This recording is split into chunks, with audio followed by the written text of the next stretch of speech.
श्रीमद् भागवत गीता के सफलतापूर्वक संपूर्ण हो जाने के पश्चात और आप सभी के अति स्नेह मिलने के बाद हम आपके लिए लाए हैं श्री गरुड़ पुराण के समस्त अध्याय। दोस्तों, कई लोगों का मानना है कि गरुड़ पुराण का पाठ मृत्यु के पश्चात किया जाता है और वो जरूरी भी है ताकि सबको एक महान ग्रंथ सुनने का समय मिल सके जो आज के समय कलयुग में बहुत महत्वपूर्ण है। लेकिन प्यारे भक्तजनों, श्री भगवान कहते हैं कि अगर कोई भी मनुष्य मृत्यु होने से पहले अगर गरुड़ पुराण के सभी अध्यायों को प्रेम पूर्वक श्रवण करे और श्री हरि विष्णु जी का स्मरण कर ले तो उस मनुष्य का जीवन बिल्कुल बदल जाएगा और उसकी आत्मा को जगह जगह भटकना नहीं पड़ेगा और वह मनुष्य मृत्यु उपरांत हरि लोक को प्रस्थान करेगा। ऐसे उसका जीवन संवर जाएगा। तो मेरे मित्रों, आइए आप भी गरुड़ पुराण को सुनिए और पुण्य के भागी बनिए। वीडियो शुरू करने से पहले आइए हम भगवान श्री गणेश जी का स्मरण करें। वक्रतुंड महाकाय सूर्यकोटि समप्रभ निर्विघ्न कुरु मे देव सर्वकार्येषु सर्वदा। गरुड़ पुराण आज से 3000 वर्ष से भी पहले की उत्पत्ति मानी जाती है। 18 पुराणों के साथ साथ पहले होने के कारण गरुड़ पुराण अपने अनमोल विचारों के लिए प्रसिद्ध है। वैसे तो गरुड़ पुराण आत्मा की मुक्ति के लिए पढ़ा जाता है, लेकिन भगवान विष्णु कहते हैं कि ये महान ग्रंथ आप कभी भी श्रवण कर सकते हैं। गरुड़ पुराण पढ़ने या सुनने मात्र से ही मनुष्य को मुक्ति मिल जाती है। गरुड़ पुराण भगवान विष्णु के मुख से निकला एक ऐसा अमृत है जिसे हर कोई सुनने के पश्चात जीवन में एक अनोखा बदलाव महसूस करता है। तो आइए मित्रों, आज ज्ञान की गंगा में डुबकी लगाते हैं। दोस्तों, वीडियो शुरू करने से पहले कृपया कर आप एक लाइक करके हमारे channel mister Dhingra animation video को सब्सक्राइब जरूर करें ताकि आपको ज्ञान और सनातन धर्म से जुड़ी हर वीडियो समय पर मिल सके। तो आइए मित्रों, सुनते हैं गरुड़ पुराण का पहला अध्याय। सुनने मात्र से ही होगी मृत आत्मा की मुक्ति। गरुड़ पुराण पापी मनुष्यों की इस लोक तथा परलोक में होने वाली दुर्गति का वर्णन है। देव क्षेत्र नैमिषारण्य में स्वर्गलोक की प्राप्ति की कामना से शौनक आदि ऋषियों ने एक बार सहस्त्र वर्ष में पूर्ण होने वाला यज्ञ प्रारंभ किया। एक समय प्रातःकाल के हवन आदि कृत्यों का संपादन करके उन सभी मुनियों ने सत्कार किए गए आसनासीन सूत जी महाराज से आदर पूर्वक यह पूछा, हे सूत जी महाराज, आपने सुख देने वाले देव मार्ग का सम्यक निरूपण किया है। इस समय हम लोग भयावह यम मार्ग के विषय में सुनना चाहते हैं। आप सांसारिक दुखों को और उस कलेश के विनाशक साधन को तथा इस लोक और परलोक के कलेशों को यथावत वर्णन करने में समर्थ हैं, अतः उसका वर्णन कीजिए। सूत जी बोले, हे ऋषि मुनियों, आप सभी ने उत्तम बात पूछी, तो इसके विषय में आप लोग सुने। मैं अत्यंत दुर्गम यम मार्ग के विषय में कहता हूँ, जो पुण्य आत्मा जनों के लिए सुखद और पापियों के लिए दुखद है। एक बार पक्षीराज गरुड़ जी के पूछने पर भगवान विष्णु ने उनसे जैसा कुछ कहा था, मैं उसी प्रकार आप लोगों के संदेह की निवृत्ति के लिए कहूँगा। किसी समय बैकुंठ में सुखपूर्वक विराजमान परम गुरु श्री हरि से विनतापूर्वक पक्षीराज गरुड़ जी ने विनय से झुककर पूछा। गरुड़ जी ने कहा, हे देव, आपने भक्ति मार्ग का अनेक प्रकार से मेरे समक्ष वर्णन किया है और भक्तों को प्राप्त होने वाली उत्तम गति के विषय में भी कहा है। अब हम भयंकर यम मार्ग के विषय में सुनना चाहते हैं। हमने सुना है कि आपकी भक्ति से विमुख प्राणी वहीं नरक में जाते हैं। भगवान का नाम सुगमता पूर्वक लिया जा सकता है। जिह्वा तो प्राणी के अपने वश में है, तो भी लोग नरक में जाते हैं। ऐसे अधम मनुष्यों को बार बार धिक्कार है। इसीलिए हे भगवान, पापियों को जो गति प्राप्त होती है तथा यम मार्ग में जैसे वे अनेक प्रकार के दुख प्राप्त करते हैं, कृपया कर उसे आप मुझसे कहें।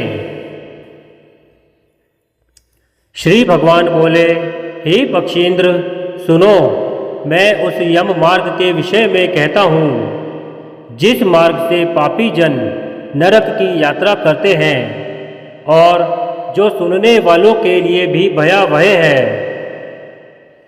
हे गरुड़, जो प्राणी सदा पाप परायण है, दया और धर्म से रहित है, जो दुष्ट लोगों की संगति में रहते हैं, सतशास्त्र और सत्संगति से विमुख हैं, जो अपने को स्वयं प्रतिष्ठित मानते हैं, अहंकारी हैं तथा धन और मान के मद से चूर हैं और आसुरी शक्ति को प्राप्त हैं तथा दैवी संपत्ति से रहित हैं, जिनका चित्त अनेक विषयों में आसक्त होने से भ्रांत है, जो मोह के जाल में फंसे हैं और कामनाओं के भोग में ही लगे हैं, ऐसे अपवित्र व्यक्ति नरक में गिरते हैं। उसके विपरीत जो लोग ज्ञानशील हैं, वे परम गति को प्राप्त होते हैं। पापी मनुष्य दुखपूर्वक यम यातना प्राप्त करते हैं। पापियों को इस लोक में जैसे दुख की प्राप्ति होती है और मृत्यु के पश्चात वे जैसी यम यातना को प्राप्त होते हैं, उसे सुनो गरुड़। यथोपार्जित पुण्य और पाप के फलों को पूर्व में भोग कर कर्म के संबंध से उसे कोई शारीरिक रोग हो जाता है। आदि मानसिक रोग और व्याधि शारीरिक रोग से युक्त तथा जीवन धारण करने की आशा से उत्कंठित उस व्यक्ति की जानकारी के बिना ही सर्प की भांति बलवान काल उसके समीप आ पहुंचता है। उस मृत्यु की संप्राप्ति की स्थिति में भी उसे वैराग्य नहीं होता। उसने जिनका भरण पोषण किया था, उन्हीं के द्वारा उसका भरण पोषण होता है। वृद्धावस्था के कारण विकृत रूप वाला और मरणाभिमुख वह व्यक्ति घर में अवमानना पूर्वक दी हुई वस्तुओं को कुत्ते की भांति खाता हुआ जीवन व्यतीत करता है। वह रोगी हो जाता है और उसे मंदाग्नि हो जाती है। उसका आहार तथा उसकी सभी चेष्टाएं कम हो जाती हैं। प्राणवायु के बाहर निकलते समय आंखें उलट जाती हैं, नाड़ियां कफ से रुक जाती हैं। उसे खांसी और श्वास लेने में प्रयत्न करना पड़ता है तथा कंठ से घुर घुर से शब्द निकलने लगते हैं। चिंतामग्न स्वजनों से घिरा हुआ तथा सोया हुआ वह व्यक्ति कालपाश के वशीभूत होने के कारण बुलाने पर भी नहीं बोलता। इस प्रकार कुटुंब के भरण पोषण में ही निरंतर लगा रहने वाला अजितेंद्रिय व्यक्ति अंत में रोते बिलखते बंधु बांधवों के बीच उत्कट वेदना से संज्ञा शून्य होकर मर जाता है। हे गरुड़, उस अंतिम क्षण में प्राणी को व्यापक दिव्य दृष्टि प्राप्त हो जाती है, जिससे वह लोक परलोक को एकत्र देखने लगता है। अतः चकित होकर वह कुछ भी नहीं कहना चाहता। यमदूतों के समीप आने पर भी सभी इंद्रियां विकल हो जाती हैं, चेतना जड़ीभूत हो जाती है और प्राण चालायमान हो जाते हैं। आतुर काल में प्राण वायु के अपने स्थान से चल देने पर एक क्षण भी एक कल्प के समान प्रतीत होता है और 100 बिच्छुओं के डंक मारने जैसी पीड़ा होती है। वैसी पीड़ा का उस समय उसे अनुभव होने लगता है और वह मरणासन व्यक्ति फेर उगलने लगता है और उसका मुख लार से भर जाता है। पापी जनों के प्राणवायु अधोद्वार गुदा मार्ग से निकलते हैं। उस समय दोनों हाथों में पाश और दंड धारण किए नग्न दांतों को किटकिटाते हुए क्रोधपूर्ण नेत्र वाले यम के 2 भयंकर दूत समीप में आते हैं। उनके केश ऊपर की ओर उठे हुए होते हैं। वे कौवे के समान काले और टेढ़े मुख वाले होते हैं तथा उनके नख आयुध की भांति लंबे होते हैं। उन्हें देखकर भयभीत हृदय वाला वह मरणासन प्राणी मलमूत्र का विसर्जन करने लगता है। अपने 5 भौतिक शरीर से हाय हाय करते हुए मुंह से हृदय विदीर्ण कर देने वाली आवाजें निकालता हुआ तथा यमदूतों के द्वारा पकड़ा हुआ वह अंगुष्ठ मात्र प्रमाण का पुरुष अपने घर को देखता हुआ यमदूतों के द्वारा यातना देह से ढक करके गले में बलपूर्वक पाशों से बांधकर सुदूर यम मार्ग यातना के लिए उसी प्रकार ले जाया जाता है जिस प्रकार राजपुरुष दंडनीय अपराधी को ले जाते हैं। इस प्रकार ले जाए जाते हुए उस जीव को यम के दूत गर्जना करके डराते हैं और नरकों के तीव्र भय का पुनः पुनः वर्णन करते हैं।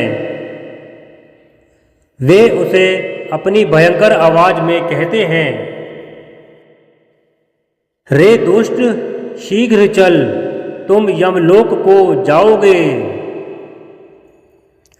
आज तुम्हें हम सभी कुंभी पाग आदि नरकों में शीघ्र ही ले जाएंगे। इस प्रकार यमदूतों की वाणी तथा बंधु बांधवों का रुदन सुनता हुआ वह जीव जोर से हाहाकार करके विलाप करता है और यमदूतों के द्वारा प्रताड़ित किया जाता है। यमदूतों की तर्जनाओं से उसका हृदय विदीर्ण हो जाता है, वह कांपने लगता है। रास्ते में कुत्ते काटते हैं और अपने पापों का स्मरण करता हुआ वह पीड़ित जीव यम मार्ग में चलता है। भूख और प्यास से पीड़ित होकर सूर्य, दावाग्नि एवं वायु के झोंकों से संतृप्त होते हुए और यमदूतों के द्वारा पीठ पर कोड़े से पीटे जाते हुए उस जीव को तपी हुई बालुका से पूर्ण तथा विश्राम रहित और जल रहित मार्ग पर असमर्थ होते हुए भी बड़ी कठिनाई से चलना पड़ता है।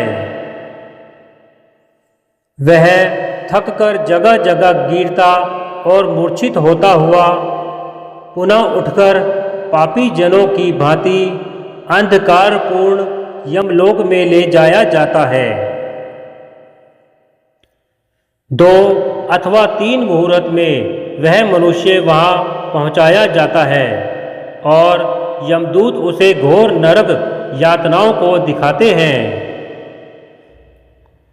मुहूर्त मात्र में यम को और नारकीय यातनाओं के भय को देखकर वह व्यक्ति यम की आज्ञा से आकाश मार्ग से यमदूतों के साथ पुनः इस लोक मनुष्य लोक में चला आता है।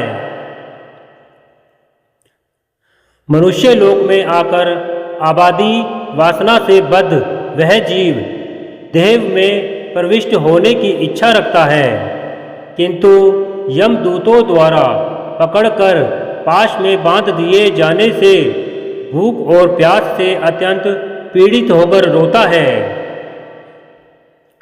हे पक्षीराज, वह पातकी प्राणी पुत्रों से दिए हुए पिंड तथा आतुर काल में दिए हुए दान को प्राप्त करता है, तो भी उस नास्तिक को तृप्ति नहीं होती। पुत्र आदि के द्वारा पापियों के उद्देश्य से किए गए श्राद्ध दान तथा जलांजलि उनके पास नहीं ठहरती, अतः पिंडदान का भोग करने पर भी वे क्षुधा से व्याकुल होकर यम मार्ग में जाते हैं। जिनका पिंडदान नहीं होता वे प्रेत रूप में होकर कल्प पर्यंत निर्जन वन में दुखी होकर भ्रमण करते रहते हैं। सैकड़ों करोड़ कल्प बीत जाने पर भी बिना भोग किए कर्मफल का नाश नहीं होता, और जब तक वह पापी जीव यातनाओं का भोग नहीं कर लेता तब तक उसे मनुष्य शरीर भी प्राप्त नहीं होता। इसीलिए पुत्र को चाहिए कि वह 10 दिनों तक प्रतिदिन पिंड दान करे। हे पक्षी श्रेष्ठ, वे पिंड प्रतिदिन 4 भागों में विभक्त होते हैं। उनमें से 2 भाग तो प्रेत के देह के पंचभूतों की पुष्टि के लिए होते हैं, तीसरा भाग यमदूतों को प्राप्त होता है और चौथे भाग से उस जीव को आहार प्राप्त होता है। 9 रात दिनों में पिंड को प्राप्त करके प्रेत का शरीर बन जाता है और 10वें दिन उसमें बल की प्राप्ति होती है। मृत व्यक्ति के देह के जल जाने पर पिंड के द्वारा पुनः 1 हाथ लंबा शरीर प्राप्त होता है, जिसके द्वारा वह प्राणी यमलोक के रास्ते में शुभ और अशुभ कर्मों के फल को भोगता है। पहले दिन जो पिंड दिया जाता है उससे उसका सिर बनता है, दूसरे दिन के पिंड से ग्रीवा, गर्दन और स्कंध, कंधे तथा तीसरे पिंड से हृदय बनता है और चौथे पिंड से पृष्ठभाग, पीठ, 5वें पिंड से नाभि, 6ठे तथा 7वें पिंड से क्रमशः कटी, कमर और गुप्तांग उत्पन्न होते हैं। 8वें पिंड से उरु, जांघें और 9वें पिंड से जानु, घुटने तथा पैर बनते हैं। इस प्रकार 9 पिंडों से देह को प्राप्त करके 10वें पिंड से उसकी क्षुधा और तृषा, भूख प्यास ये दोनों जागृत होती है। इस पिंडज शरीर को प्राप्त करके भूख और प्यास से पीड़ित जीव 11वें तथा 12वें 2 दिन भोजन करता है। 13वें दिन यमदूतों के द्वारा बंदर की तरह बंधा हुआ वह प्राणी अकेला उस यम मार्ग में जाता है। हे खग, मार्ग में मिलने वाली वैतरणी को छोड़कर यमलोक के मार्ग की दूरी का प्रमाण 86,000 योजन है। वह प्रेत प्रतिदिन रात दिन में 247 योजन चलता है।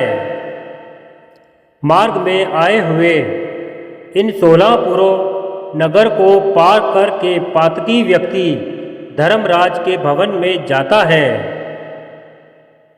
इन नगरों के नाम इस प्रकार हैं: सौम्यपुर, सौरीपुर, नागेंद्र भवन, गंधर्वपुर, शैलागम, क्रौंचपुर, क्रूरपुर, विचित्र भवन, ब्रह्मादपदपुर, दुखदपुर, नानाक्रंदपुर, सुतप्त भवन, रौद्रपुर, पयोवर्षणपुर, शीताढ्यपुर तथा बहुभीतिपुर। इन 16 नगरों को पार करके इनके आगे यमपुरी में धर्मराज का भवन स्थित है। यमराज के दूतों के पाशों से बंधा हुआ पापी जीव रास्ते भर हाहाकार करता रोता हुआ अपने घर को छोड़ करके यमपुरी को जाता है। मित्रों, इस प्रकार गरुड़ पुराण का पहला अध्याय पूर्ण हुआ।